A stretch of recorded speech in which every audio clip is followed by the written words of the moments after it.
Well, there is growing momentum tonight to prevent another tragedy like one last week in a San Francisco city park. This woman, Christy Vandermeer, was run over by a city truck while she was lying in the sun with her baby and her dog. Some people believe it was bound to happen. ABC 7 News reporter Vic Lee is in the newsroom with the latest on this story. Vic? Well, Dan, a Bernal Heights resident says she complained without success more than 6 months ago to Rec and Park that its workers were driving dangerously at Holly Park, site of that tragic accident. She also says that after the death, the department changed its information to say it did respond to her complaint. Days after it, I'm still in shock about how this could happen. It just should not happen. Mayor Ed Lee is demanding a thorough investigation of last week's tragic accident at Holly Park.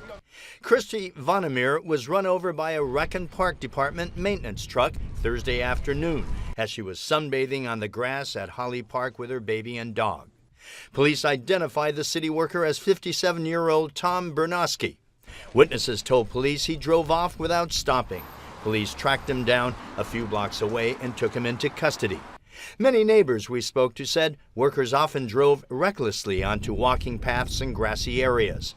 They include Rachel Bonnefille, who spoke to ABC 7 News by phone.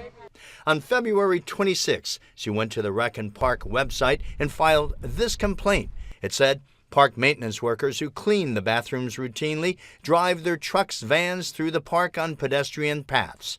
They do this in the dark, and visibility is not good due to bushes, hedges, and some of the workers drive far too fast.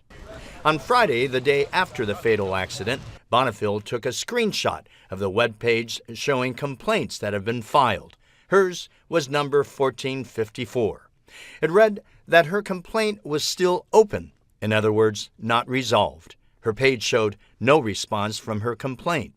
She checked again yesterday and discovered to her surprise that her page now read closed, ParkScan addressed, meaning that her complaint resulted in a response. And whatever that action was took place March 11th, about 2 weeks after her complaint. Bonnefille is suspicious of all of this and believes the department may have changed her page after the accident.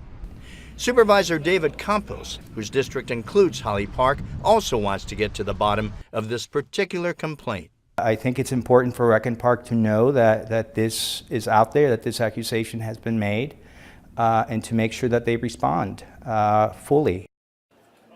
Well, the Rec and Park Department says they fired the worker Bonnefille complained about, but Bonnefille says she never mentioned a name in her complaint.